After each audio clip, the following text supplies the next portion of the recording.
La déstructuration des fleurs de grâce est un sujet complexe qui peut se travailler de différentes manières.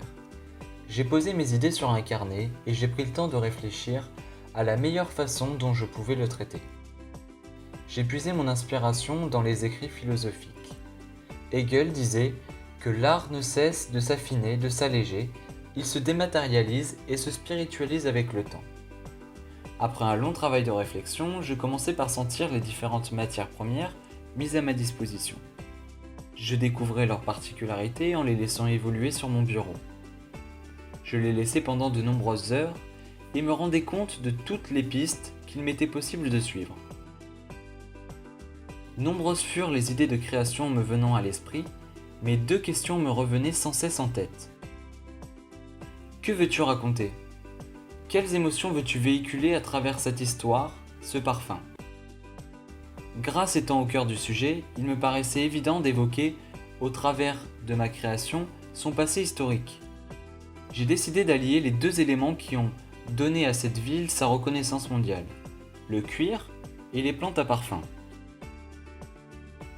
C'est après ce long cheminement que mon travail de composition a pu commencer.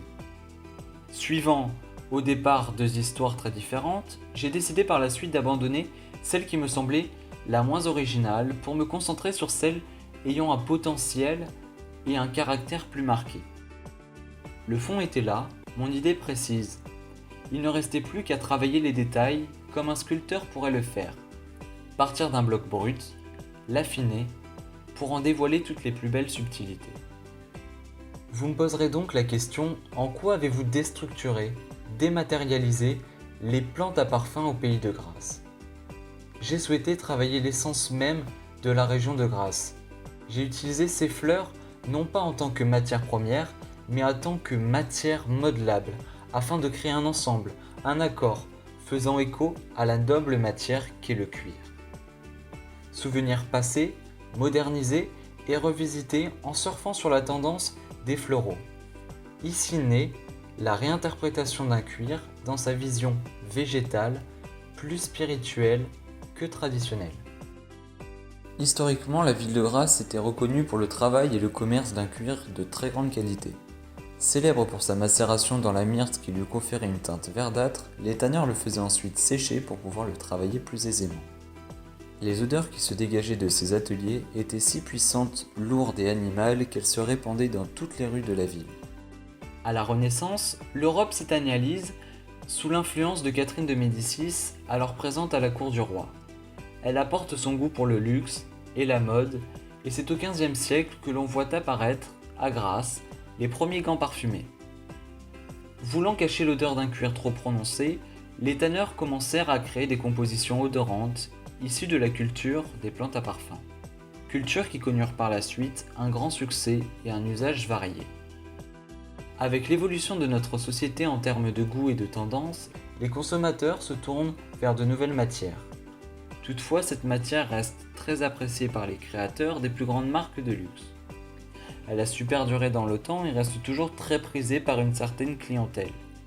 Cependant, son odeur puissante, animale, très masculine, a du mal à trouver sa place et rares sont les personnes y trouvant un fort attrait. À travers ce travail, je voulais casser les codes que nous avions de l'odeur du cuir. À fleur de peau est un parfum surprenant, bucolique, addictif, retraçant l'histoire de Grasse, son identité profonde. Ce parfum allie un magnifique bouquet floral, végétal, construit autour de fleurs emblématiques de la ville, à un cuir doux, subtil et moderne.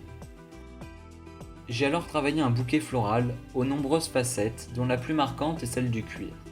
Cuir réalisé grâce à l'association de l'iris, de la feuille de violette, tout cela adouci par le mimosa. Le javanol et l'helvétolide, en surdosage, vont quant à eux apporter une certaine naturalité, une rondeur et une chaleur, apportant un effet de peau sensuelle, addictive et rémanente. Je voulais également rendre un hommage au cuir verdâtre de l'époque en laissant dans mon accord une note verte, apparente, de mimosa et de feuilles de violette.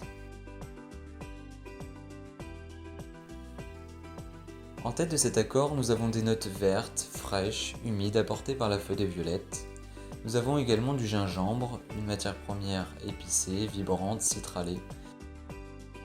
Pour lier ces deux matières premières, j'ai alors décidé d'utiliser l'oxyde de rose, une molécule qui possède une facette verte, épicée, métallique, très intéressante dans ce travail. En cœur, nous avons un bouquet floral, poudré, issu de l'union entre la rose, l'iris et le mimosa, toutes les trois issues du sud de la France. Pour finir, j'ai voulu allier de mystérieuses notes addictives de bois et de musc afin d'exprimer la sensualité propre à celle de la peau chaude et du cuir.